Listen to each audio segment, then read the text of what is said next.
Então, o último ponto aqui da nossa aula de dimensão de dimensionalidade, né? Que eu comecei a falar é Feature Selection, né?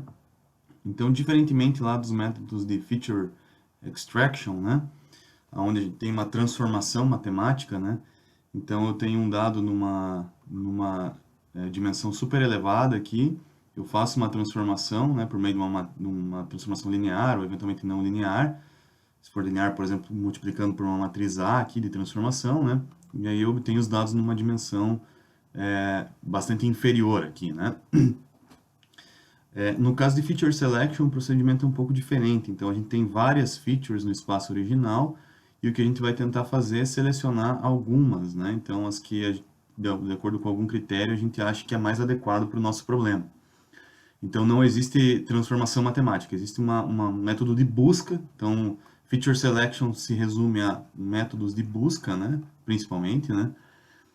Para tentar encontrar, então, a solução de um subconjunto de features que é mais adequado. Então, a gente vai tentar encontrar subconjuntos, né, do conjunto original de features, né, e isso está sempre atrelado a uma medida de avaliação, né. Então, se você estiver trabalhando com classificação, você pode usar, por exemplo, a acurácia para te dizer se esse subconjunto é mais adequado ou não, né. Mas essa métrica de avaliação, ela na verdade serve como ordenação aí dos diferentes subconjuntos de features, qual que é o melhor, qual que é o pior, né, dentro desse processo, né.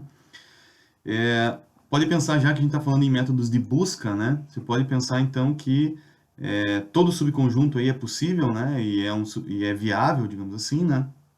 Aí a gente vai tentar encontrar aquele que minimiza a taxa de erro, né? Por meio, por exemplo, de uma busca exaustiva, né? Então, fazer todas as combinações possíveis das features, né? E verificar qual que é aquele subconjunto mais adequado, né? De acordo com a tua taxa de erro ou qual critério que você está utilizando. Mas isso aqui é fácil de ver que se a gente tiver, por exemplo, 100, 200 features, isso aqui começa a ficar totalmente intratável na prática, né?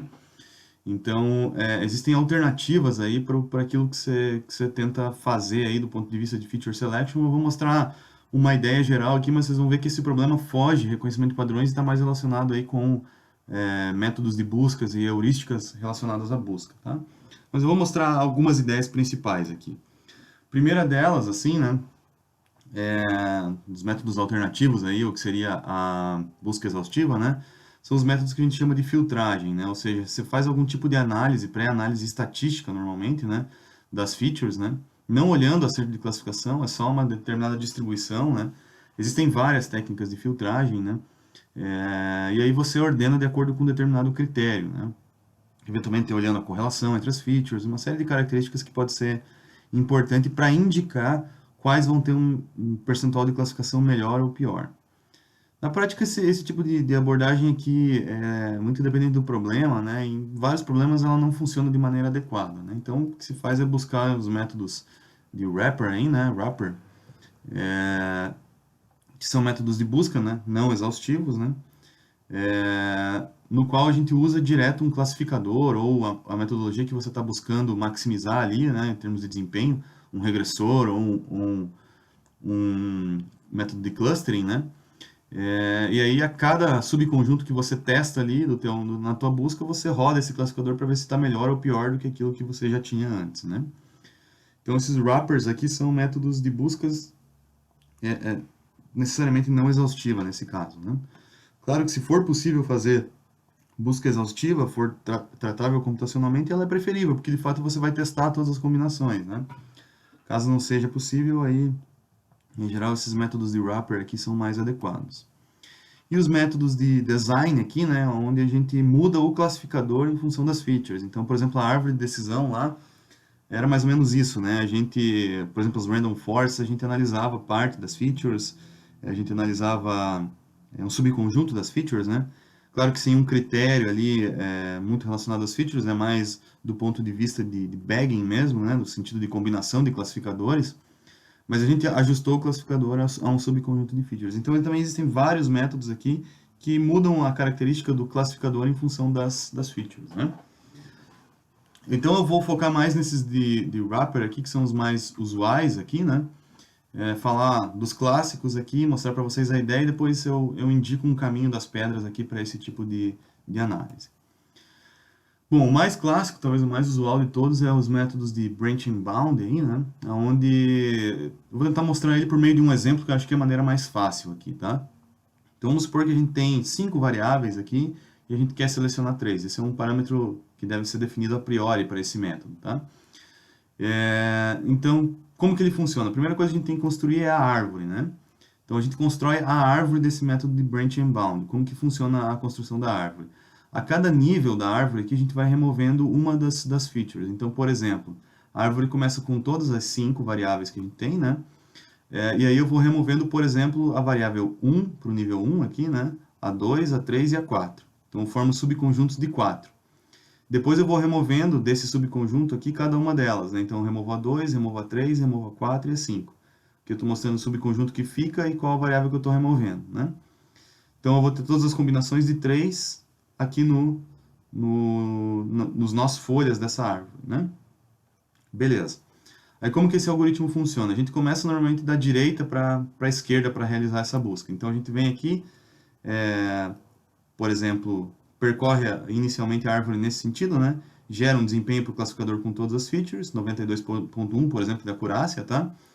Aí a gente vem para cá com 4, 81.6 e gera a última árvore aqui, a última nó folha da direita, 77.2.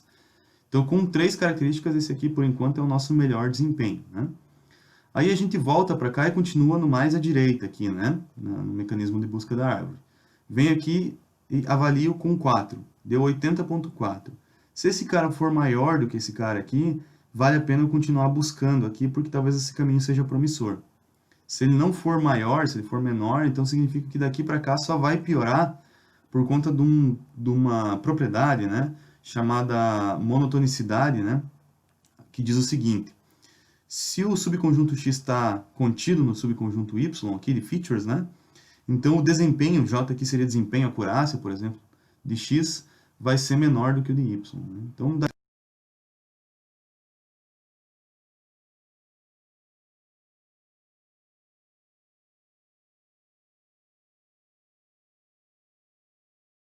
Então, eu colocaria aqui um asterisco, tá? Para não acreditar nisso 100%, porque isso, existem situações aqui que a gente pode ter problema com essa característica aqui. Mas, de modo geral, ela é adequada, né? Então, se o desempenho 80.4 for maior que o melhor que a gente tem, que é 77.2, vale a pena eu abrir essa árvore sempre olhando o mais à direita, né? Então, testei o mais à direita aqui, 76.2, e testei um outro aqui que é 80.1. Opa, esse aqui é melhor. Então, eu atualizo o que é o meu melhor, tá? Eventualmente, poderia continuar aqui abrindo essa árvore, né? Testando os outros, né? Mas uma vez que eu testei e atualizei o meu melhor, eu vou voltar para cá, né?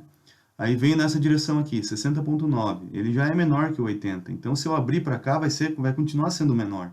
Então, não compensa eu abrir a busca nesse sentido. Repito o processo, então, para cá, 76.7 também é menor.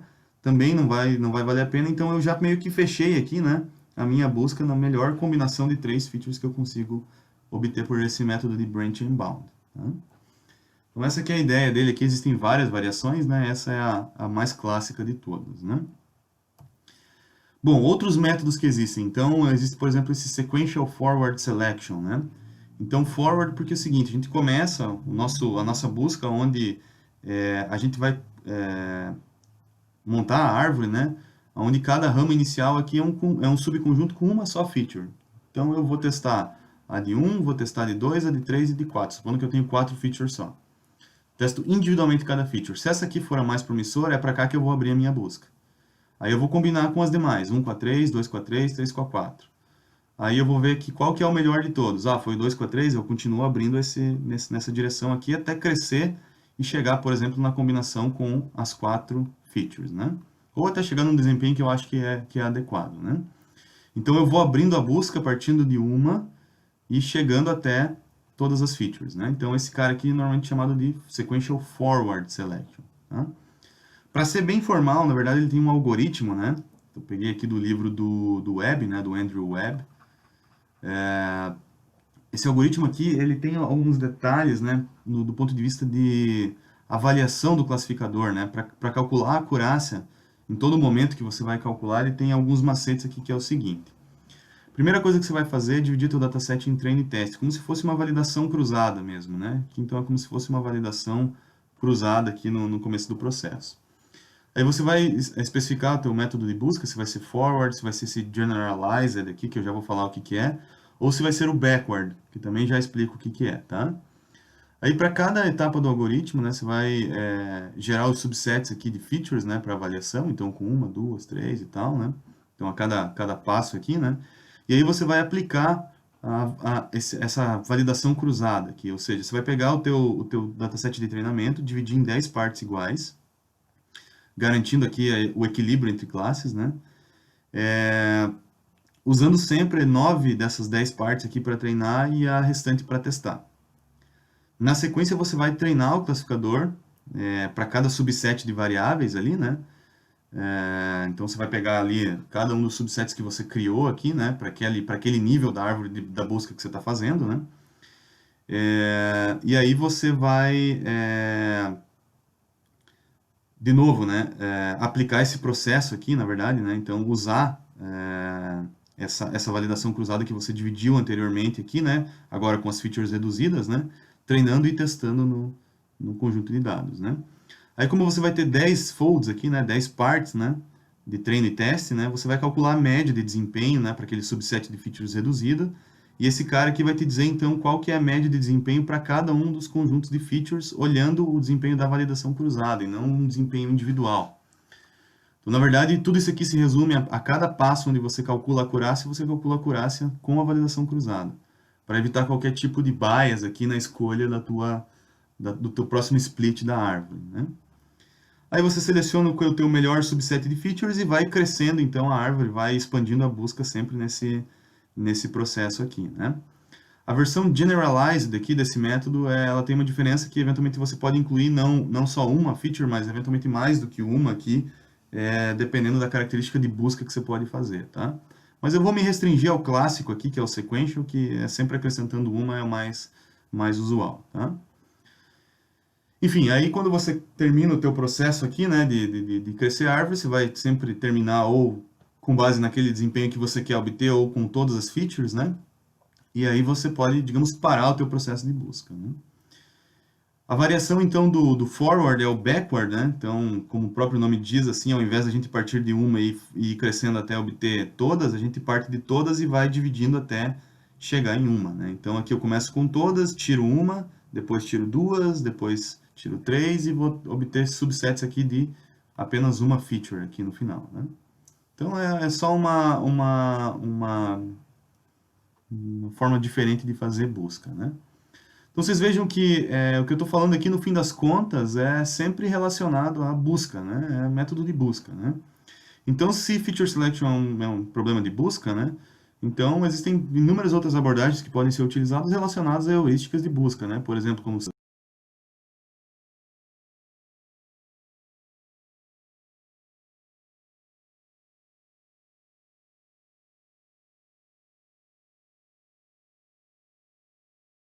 né, mais eficientes. Mas tudo isso aqui foge do escopo dessa nossa discussão aqui, né? Então eu vou deixar aqui como uma sugestão, se você quiser se aprofundar nesse tema aqui, um survey, né? Onde existe uma comparação de vários feature selection, métodos de feature selection aqui, né? Do ponto de vista computacional, do ponto de vista de convergência, enfim. Então, se você quiser, se o teu problema for explorar feature selection, né? Então fica aqui uma dica de como que você pode ter um panorama mais claro de quais métodos podem funcionar melhor para o teu problema em função da dimensionalidade e uma série de outras características, tá? Bom, para fechar, então, eu já vou falar sobre esse paper aqui, né, que eu usei como referência para construir essa aula, né? Então, basicamente aqui, ó, de novo, o livro do Bishop ali, algumas coisas para PCA, kernel PCA, e o livro do Theodorides lá, né? Acho que para a parte de kernel PCA aqui também tem umas coisas que são legais de prova que você pode checar lá, né? Esse paper do Lawrence, que eu já vou comentar mais sobre ele, e algumas aulas lá de SVD, que eu como falei para vocês, lá da Stanford, né? Do curso de Mining Massive Datasets, né? Então, isso aqui depois vocês podem dar uma checada lá, né? Eu queria comentar um pouquinho mais sobre essa referência aqui, que ela tem algumas coisas importantes. Eu vou abrir aqui a página do Lawrence, porque acho que fica mais fácil de ver por lá. Então é o seguinte, na página, se a gente for abrir a página pessoal, o GitHub pessoal do Lawrence aí, né? Ele é um dos pesquisadores mais atuantes nessa parte de dimensão de redução de dimensionalidade, né? E ele propôs uma toolbox, que está escrito em MATLAB, algumas coisas tem em Python, né? Mas nessa toolbox ele implementou 34 técnicas diferentes de redução de dimensionalidade, baseado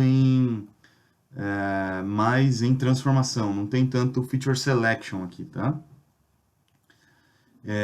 Mas o legal aqui é que ele tem esses vários métodos, talvez todos os mais clássicos estão implementados aqui, né? Então ele tem uma implementação até otimizada para todos eles aqui, né? É, além disso, ele coloca um paper aqui, que é esse paper que eu estava falando, né? Essa review comparativo aqui, né? Onde ele abre cada uma dessas 34 técnicas aqui do ponto de vista matemático e depois faz uma comparação do ponto de vista de implementação dessas coisas e quando que é melhor usar um ou outro modelo, tá? Então, assim, primeiro ele parte de uma divisão um pouco diferente da divisão que eu vinha mostrando na aula de linear e não linear, né? Ele divide em problemas que podem ser formulados por meio de otimização convexa e problemas que podem ser formulados por meio de otimização não convexa, né? E aí ele vai abrindo aqui e mostrando onde se encaixa cada um desses métodos, né? Então, na sequência, ele vai mostrando aqui a formulação. Vocês vão ver que é ligeiramente diferente em alguns casos do que eu mostrei, mas, enfim, no fim das contas, se resume às mesmas abordagens, né? Aí ele vai colocar relações que existem entre as técnicas, complexidade computacional e de memória que cada uma dessas técnicas tem. Então, você já pode, na tua escolha, se nortear por isso daqui, né? Quantidade de parâmetros, a complexidade computacional e de memória. Isso aqui já dá uma boa ideia, né, de que técnica pode ser mais adequada para o seu problema. E aí no final aqui ele faz experimentos, diversos experimentos aqui com dados gerados artificialmente, com dados gerados reais, né? E aí no final ele tem uma discussão aqui bem completa sobre, dado um problema de redução de dimensionalidade, qual que é o caminho que você tem que seguir, né? Quais são as vantagens e desvantagens de cada método, né? Então, ele é bem legal. Se o teu problema estiver relacionado com redução de dimensionalidade, acho que você tem que... Essa aqui é a referência básica aqui de leitura, tá? Além disso, o Lawrence, ele propôs um modelo que virou uma espécie de uma febre aí na literatura, né? Que é o chamado t-SNE, né? Deixa eu abrir a página dele aqui, que talvez seja mais fácil olhar por lá, né?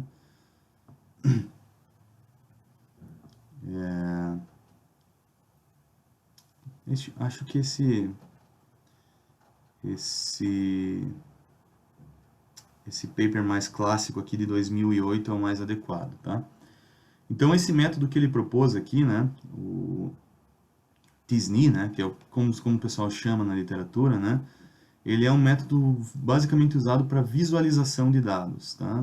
Ele usa redução de dimensionalidade, mas eu acho que o grande lance dele, na verdade, é a questão da visualização. Então, se você tem um data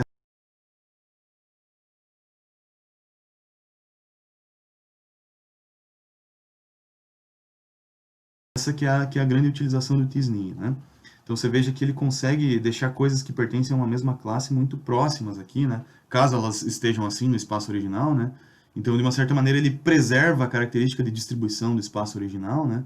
Ao passo que outros métodos de redução de dimensionalidade nem sempre conseguem mostrar como que as coisas estão, mesmo elas estando muito bem separadas aí, né?